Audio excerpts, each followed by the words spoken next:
දරුවන් සරණයි සියලු දෙනාටම ඉතින් හිරු ශාස්ත්‍රයක සම්බන්ධලා ඉන්න අද මම කියනවා මේෂ ලග්නයට ඔබගේ ඉෂ්ට දේවතාවුන් වහන්සේ. ඔබගේ ඉෂ්ට දේවතාවුන් වහන්සේ කතරගම දේවතාවුන් වහන්සේ.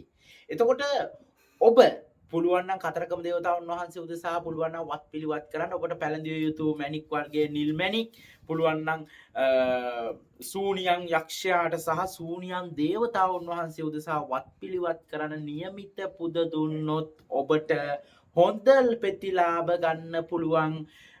මේෂ ලග්න කරුව ඇවිල්ලා කඩිසර ක්‍රියාශීලී සටන්කාමී සහජ හැකියාවල් තියෙන කෙනෙක්. බොහෝ අය විදේශ රටවල් වල, බොහෝ අය ව්‍යාපාරවල් වල, බොහෝ අය ආමි එකේ පොලිසියේ රැකියා කරන්නේ, ස්පිරිතාලේ ඔවාගේ රැකියා කරන්නේ. ඒ වගේම මේෂ ලග්නයකින් උපත ලබලා ඔබගේ ග්‍රහ කේන්දරේ දුර්වල නම් අද මම මේ කියපු දේ හොඳට අහගෙන ඒ වත් පිළිවත් කරගෙන ඔබ ඔබගේ ජීවිතයේ ඉදිරියට යන්න.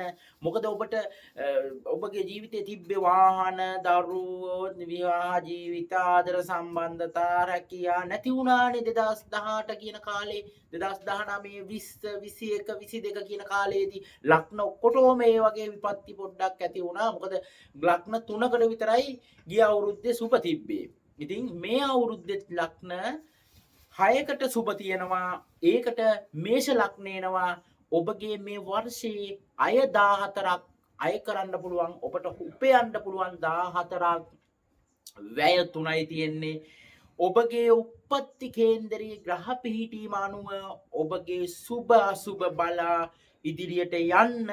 ඒ කියන වත් පිළිවත් ටික කරගන්න ඔබට ජයයි. මේක කර්මය කියලා ඔවා බොරු කියලා මිත්‍රාව කියා ඉන්න එපා. මොකද ඔබට වහිනවා නම් කුඩයක් අතර ගත්තොත් ඔබට තෙමෙන්නේ නැතුව ඔළුව බේරගෙන යන්න පුළුවන්. හරි. තෙරුවන් සරණයි. ජයෙන් ජය. ඊළඟ ලග්නෙන් අපි සම්බන්ධ වෙමු එහෙනම් ඈ.